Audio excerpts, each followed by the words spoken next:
ಸ್ನೇಹಿತರ, ನಮ್ಮ ಭಾರತ ದೇಶದಲ್ಲಿ 96.8% ಜನರು ಪಾನಿಪುರಿ ತಿಂದೇ ಇರ್ತಾರಂತೆ. ಹಾಗಂತ ನಾನು ಹೇಳ್ತಾ ಇಲ್ಲ, ಪಾನಿಪುರಿ ಮೇಲೆ ನಡೆದ ಒಂದು ಸಮೀಕ್ಷೆ ಹೇಳುತ್ತಾ ಇದೆ. ಭಾರತ ದೇಶದಲ್ಲೇ ಹುಟ್ಟಿ ಭಾರತ ದೇಶವನ್ನು ಆಳುತ್ತಿರುವ ಏಕೈಕ ಖಾದ್ಯ ಅಂದರೆ ಅದು ಪಾನಿಪುರಿ ಮಾತ್ರ. ಸೌತ್ ಇಂಡಿಯಾ ಕಡೆ ಪಾನಿಪುರಿ ಎಂಬುವ ಹೆಸರು ಅತ್ಯಂತ ಪ್ರಸಿದ್ಧ. ನಾರ್ತ್ ಇಂಡಿಯಾ ಕಡೆ ಗೋಲ್ಗಪ್ಪ ಅಥವಾ ಗೋಲ್ಗಪ್ಪೆ ಅನ್ನೋದು ತುಂಬಾ ಪ್ರಸಿದ್ಧ. 2005ನೇ ಇಸ್ವಿಯಲ್ಲಿ ನಮ್ಮ ಸೌತ್ ಇಂಡಿಯಾದ ಕಡೆ ಗೋಲ್ಗಪ್ಪ ಇರೋದಿಲ್ಲ. ಯಾವಾಗ ಮಧ್ಯಪ್ರದೇಶ, ಉತ್ತರ ಪ್ರದೇಶ, ಮಹಾರಾಷ್ಟ್ರ, ರಾಜಸ್ಥಾನ ರಾಜ್ಯಗಳಿಂದ ಪಾನಿಪುರಿ ಮಾಡುವವರು ಸೌತ್ ಇಂಡಿಯಾದ ಕಡೆ ವಲಸೆ ಬರ್ತಾರೆ. ಕೇವಲ ಪಾನಿಪುರಿ ತಿಂದು ತಿಂದು ಬೇಜಾರಾಗಿದ್ದ ನಮ್ಮ ಜನತೆಗೆ ಈ ಆಲೂಗಡ್ಡೆ ತುಂಬಿದ ಪಾನಿಪುರಿ ಅಥವಾ ಗೋಲ್ಗಪ್ಪ ಏನಾದರೂ ಕರಿಬಹುದು, ತುಂಬಾ ಇಷ್ಟ ಆಗುತ್ತೆ. 2005ನೇ ಇಸ್ವಿಯಿಂದಲೇ ಈ ಗೋಲ್ಗಪ್ಪ ವಾಲಾಗಳು ಪರ್ಮನೆಂಟ್ ಆಗಿ ಸೌತ್ ಇಂಡಿಯಾದಲ್ಲಿ ಸೆಟಲ್ ಆಗ್ತಾರೆ. ಅತಿ ಹೆಚ್ಚು ಬೇರೆ ರಾಜ್ಯದಿಂದ ಬಂದು ಗೋಲ್ಗಪ್ಪ ಮಾರಾಟ ಮಾಡುತ್ತಾ ಇರೋದು ನಮ್ಮ ಕರ್ನಾಟಕ ರಾಜ್ಯದಲ್ಲೇ. ಭಾರತ ದೇಶದಲ್ಲಿ ಅತಿ ಹೆಚ್ಚು ಪಾನಿಪುರಿ ಅಥವಾ ಗೋಲ್ಗಪ್ಪ ಸೇವನೆ ಮಾಡುವ ರಾಜ್ಯಗಳು ಮಹಾರಾಷ್ಟ್ರ, ಉತ್ತರ ಪ್ರದೇಶ ಮತ್ತು ಕರ್ನಾಟಕ. ಕೇರಳ ಮತ್ತು ತಮಿಳುನಾಡು ಕಡೆ ಹೋಗಿ ನೋಡಿದರೆ ಪಾನಿಪುರಿ ಅಭ್ಯಾಸ ಜನತೆಗೆ ತುಂಬಾ ಕಡಿಮೆ. ಕೇರಳದ ಪ್ರತಿಷ್ಠಿತ ನಗರಗಳಲ್ಲೂ ಕೂಡ ಈ ಗೋಲ್ಗಪ್ಪ ಆಗಲಿ ಪಾನಿಪುರಿ ಆಗಲಿ ಇಲ್ಲವೇ ಇಲ್ಲ. ಭಾರತ ದೇಶದಲ್ಲಿ ಅತಿ ಹೆಚ್ಚು ಪಾನಿಪುರಿ ಸೇವಿಸುವ ನಗರಗಳು ಯಾವುದಪ್ಪ ಅಂದರೆ ಮೊದಲನೇ ಸ್ಥಾನ ಮುಂಬೈ, ಎರಡನೇ ಸ್ಥಾನ ನಮ್ಮ ಬೆಂಗಳೂರು. ಮುಂಬೈನಲ್ಲಿರುವ ಪ್ರತಿಷ್ಠಿತ ಗೋಲ್ಗಪ್ಪ ಅಂಗಡಿಗಳ ಮೇಲೆ ಫುಡ್ ಡಿಪಾರ್ಟ್ಮೆಂಟ್ ರೈಡ್ ಮಾಡುತ್ತೆ. ಮೇಲ್ನೋಟಕ್ಕೆ ಎಲ್ಲವೂ ಸರಿಯಾಗಿ ಕಂಡುಬರುತ್ತೆ, ಆದರೆ ಪಾನೀಯ ಸ್ಯಾಂಪಲ್ಸ್ ಅನ್ನು ತೆಗೆದುಕೊಂಡು ಹೋಗಿ ಟೆಸ್ಟ್ ಮಾಡಿದಾಗ ನಿಜ ಸತ್ಯ ರಿಪೋರ್ಟ್ನಲ್ಲಿ ಬರುತ್ತೆ. ಪಾನಿಯಲ್ಲಿ ಕಂಡುಬಂದ ಬ್ಯಾಕ್ಟೀರಿಯಾ ಏನು ಗೊತ್ತಾ? ಸಲ್ಮೋನಿಯಾ ಎಂಬ ಹೆಸರಿನ ಬ್ಯಾಕ್ಟೀರಿಯಾ. ಈ bacteria waste water, sewage water, drain water ಮತ್ತು ಪಬ್ಲಿಕ್ ಟಾಯ್ಲೆಟ್ ವಾಟರ್ಗಳಲ್ಲಿ ಕಂಡುಬರುತ್ತೆ. ಈ ಪಾನಿಪುರಿ ವ್ಯಾಪಾರಿಗಳು ಹೇಗೆ ಮಾಡ್ತಿದ್ರು ಅಂದರೆ, ಕುಡಿಯುವ ನೀರಿನ ಘಟಕದಲ್ಲಿ ನೀರು ತಂದರೆ ಪ್ರತಿದಿನ 5ರಿಂದ 10 ರೂಪಾಯಿ ಖರ್ಚಾಗುತ್ತೆ. ಅದರ ಬದಲು ಬೆಳಗಿನ ಜಾವ ಸೂರ್ಯ ಹುಟ್ಟುವ ಮುಂಚೆಯೇ ರಸ್ತೆ ಅಕ್ಕಪಕ್ಕದಲ್ಲಿ ಇರುವ ಗೋರ್ಮೆಂಟ್ ಫ್ರೀ ಟಾಯ್ಲೆಟ್ ಬಾತ್ರೂಮ್ಗೆ ಹೋಗಿ ನೀರು ತುಂಬಿಸಿಕೊಂಡು ಇದೇ ನೀರಿನಿಂದ ಪಾನಿ ತಯಾರಿಸುತ್ತಾ ಇದ್ದರು.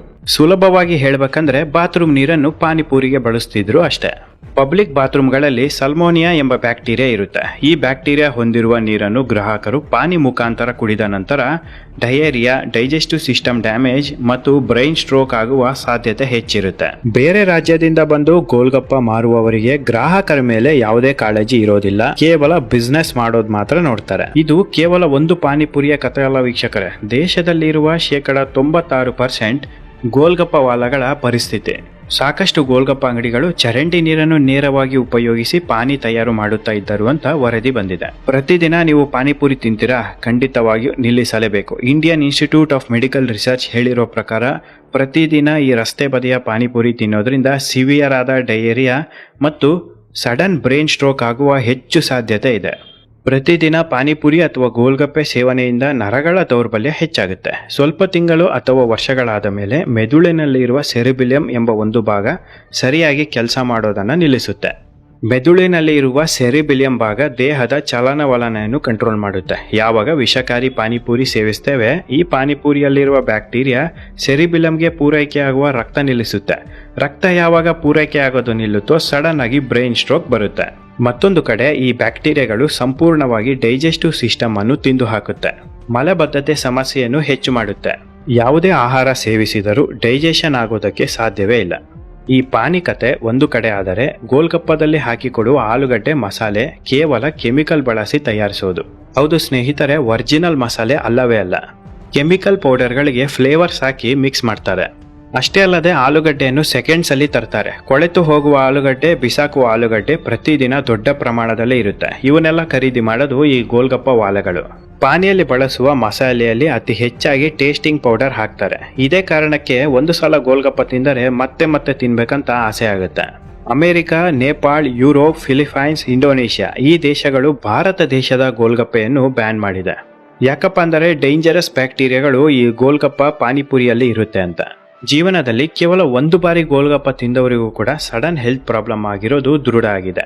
ಪ್ರತಿದಿನ ಗೋಲ್ಗಪ್ಪ ತಿಂದರೆ 35-40ನೇ ವರ್ಷಕ್ಕೆ ಬಂದಾಗ ಈ ಗೋಲ್ಗಪ್ಪ ತಿಂದ ಎಫೆಕ್ಟ್ ಆರಂಭ ಆಗುತ್ತೆ. ಇದ್ದಕ್ಕಿದ್ದ ಹಾಗೆ ಆರೋಗ್ಯದಲ್ಲಿ ಏರುಪೇರು ಉಂಟಾಗುತ್ತೆ. ಸಡನ್ ಬ್ರೈನ್ ಸ್ಟ್ರೋಕ್ ಆಗುವ ಹೆಚ್ಚು ಸಾಧ್ಯತೆ ಇರುತ್ತೆ ಅಂತ ವೈದ್ಯರೇ ಹೇಳಿದ್ದಾರೆ.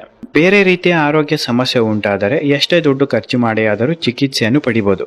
ಆದರೆ ಒಂದು ಸಲ ಬ್ರೈನ್ ಸ್ಟ್ರೋಕ್ ಆದರೆ ಜೀವನ ಪರ್ಯಂತ ನರಕ ಅನುಭವಿಸಬೇಕು ಅಷ್ಟೇ. ಪ್ರತಿ ಸಲ ಪೇಪರಲ್ಲಿ ಓದುತ್ತಾ ಇರ್ತೀರಾ ಗೋಲ್ಗಪ್ಪದಲ್ಲಿ ಕಲುಷಿತ ನೀರು ಬಳಸುತ್ತಾ ಇದ್ದಾರೆ ಅಂತ. ಆದರೂ ಯಾರು ಕೂಡ ತಲೆ ಕೆಡಿಸಿಕೊಳ್ಳಲ್ಲ. ಇಷ್ಟೆಲ್ಲ ವಿಷಕಾರಿ ಅಂಶ ಇರುವ ಈ ಗೋಲ್ಗಪ್ಪವನ್ನು ಸರ್ಕಾರ ಯಾಕೆ ಬ್ಯಾನ್ ಮಾಡೋದಿಲ್ಲ ಅಂತ ನೀವು ಯೋಚಿಸುತ್ತಾ ಇರಬಹುದು. ಖಂಡಿತವಾಗಿಯೂ ಯಾವುದೇ ಸರ್ಕಾರ ಬಂದರೂ ಏನು ಮಾಡೋಕ್ಕೂ ಸಾಧ್ಯವಿಲ್ಲ. ಭಾರತ ದೇಶದ ಹೋಟೆಲ್ ಉದ್ಯಮವೇ ಹಾಳಾಗಿ ಹೋಗಿದೆ. ಯಾವುದೇ ಹೋಟೆಲಲ್ಲಿ ಹೋಗಿ ನೋಡಿದರೂ ಕಲಬೆರಕೆ ಅಷ್ಟೇ. ಖಂಡಿತವಾಗಿಯೂ ಆರೋಗ್ಯ ಇಲ್ಲ. ಸರ್ಕಾರ ಏನಾದರೂ ಕ್ರಮ ತೆಗೆದುಕೊಂಡರೆ ಭಾರತ ದೇಶದ ಸಂಪೂರ್ಣ ಹೋಟೆಲ್ಗಳನ್ನೇ ಮುಚ್ಚಬೇಕು. ಆದ ಕಾರಣ ಸರ್ಕಾರಗಳು ಏನು ಮಾಡೋದಿಲ್ಲ. ನಿಮ್ಮ ಆರೋಗ್ಯದ ಜವಾಬ್ದಾರಿ ನಿಮ್ಮ ಕೈಯಲ್ಲಿ ಇರುತ್ತೆ. ಪಾನಿಪುರಿ ಆಗಲಿ ಗೋಲ್ಗಪ್ಪ ಆಗಲಿ ಇವುಗಳ ಬಗ್ಗೆ ನಿಜ ಸತ್ಯ ತಿಳಿಯದೆ ಸೇವಿಸಿದರೆ ಖಂಡಿತವಾಗಿಯೂ ತಪ್ಪಲ್ಲ. ಆದರೆ ಈ ವಿಡಿಯೋ ನೋಡಿ ಆದ ಮೇಲೂ ಕೂಡ ನಾನು ಗೋಲ್ಗಪ್ಪ ತಿಂತೀನಿ ಅಂತ ಹೇಳಿದರೆ ನಿಮ್ಮ ಆರೋಗ್ಯಕ್ಕೆ ನೀವೇ ಮಾಡಿಕೊಂಡ ಮೋಸ. ಈ ವಿಡಿಯೋ ಮಾಡಿದ ಉದ್ದೇಶ ಏನಪ್ಪಾ ಅಂದರೆ ಎಲ್ಲ ನನ್ನ ವೀಕ್ಷಕರಿಗೆ ಒಂದು ಸಂದೇಶವನ್ನು ರವಾನೆ ಮಾಡಿ ಆರೋಗ್ಯದ ಕಡೆ ಕರೆದುಕೊಂಡು ಹೋಗೋಣ ಅಂತ. ಎಲ್ಲ ವಿಡಿಯೋದಲ್ಲಿ ನಾನು ಹೇಳೋದು ಒಂದೇ ಮಾತು, ಮನೆ ಊಟ ಮಾಡಿ ಆರೋಗ್ಯವಾಗಿರಿ.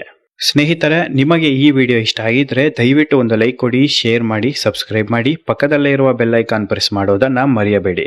ಇದೇ ರೀತಿ ಇಂಟ್ರೆಸ್ಟಿಂಗ್ ವಿಚಾರದೊಂದಿಗೆ ಖಂಡಿತ ಮತ್ತೆ ಮುಂದಿನ ವಿಡಿಯೋದಲ್ಲಿ ಸಿಗ್ತಾನೆ. ಅಲ್ಲಿವರೆಗೂ ಎಲ್ಲರಿಗೂ ಶುಭ ದಿನ.